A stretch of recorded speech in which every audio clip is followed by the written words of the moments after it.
This is a quick weekly roundup of what's been going on in hospitality news this week. First of all, the budget, big thing, and the government had a lot of opportunity to do some wonderful things and seemed to spend most of it trying to do petty points. It's very childish behaviour on everybody's behalf, but the outcome of it all was almost nothing. There's a freeze on beer duty, or alcohol duty in general, which isn't a cut. It's not saving anyone any money. It's just not charging them anymore. Now, this isn't a good thing because inflation is still going up. It's not going up as fast, but it's still going up, so costs are still rising.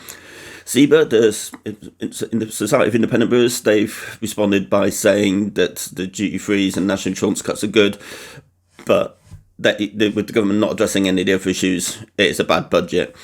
The British Beer and Pub Association, who are kind of like the focal mouthpiece for the pubcos and the big brewers, they've condemned it. They've said it just doesn't, not by not addressing anything to do with VAT or business rates, it's a bad budget.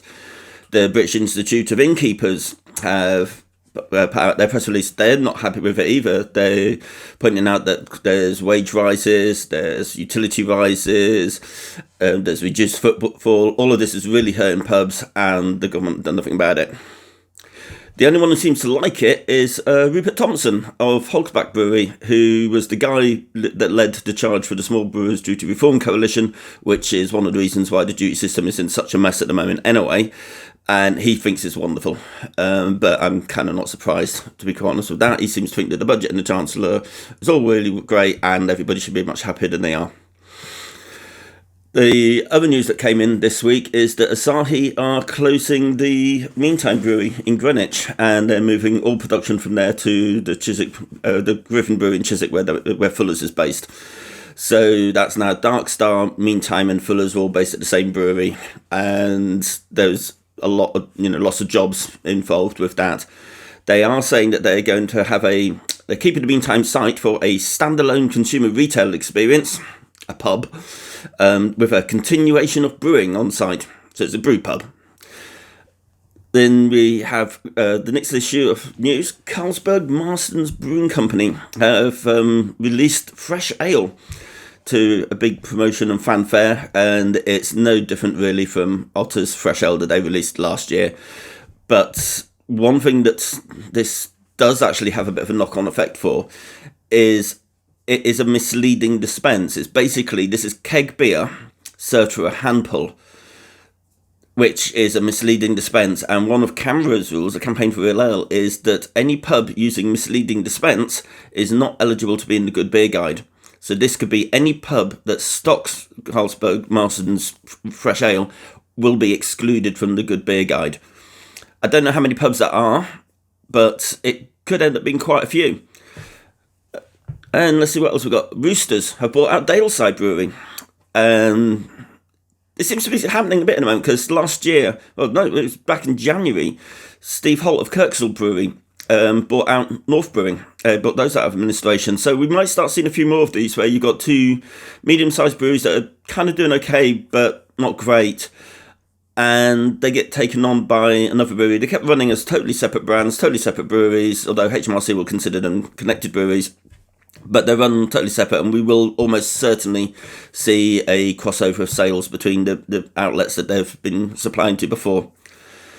So looking forward, the new tipping laws come in on the 1st of July. It seems a bit way off yet, but pubs do need to get ready for this. It basically means all tips, gratuities, service charges must go to the staff. The companies can't keep any of them. One of the things with this is that you have to pay tax on your tips. So it's income tax on any tips that you get. So rather than the companies keeping all of the online card payment service charges and scrolling them off to tax havens or having an accountant know what to do with them so that they're not paid in tax, the government now has access to these and will probably be getting a much larger share than they previously done.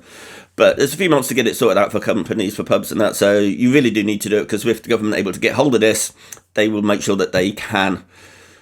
Coming up sooner than that is St. Patrick's Day next week, so if you're planning on doing anything for that, get on with it because you've not got much time. That's the same with drinkers. Look at what you're doing. Don't just go out and drink Guinness. It's not St. Guinness's Day. Go out and enjoy yourself, but, have fun, take care, that usual sort of stuff. And then the biggest change I think we've seen this week is the sun has come out. It has stopped raining.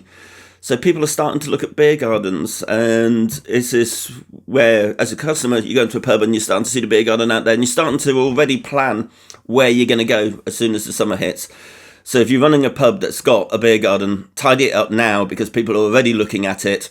Even if you've just got big windows, get them clean, get all of your decals off them so people can see out and people can start feeling like it could be a good summer pub. And that's it for now. Cheers.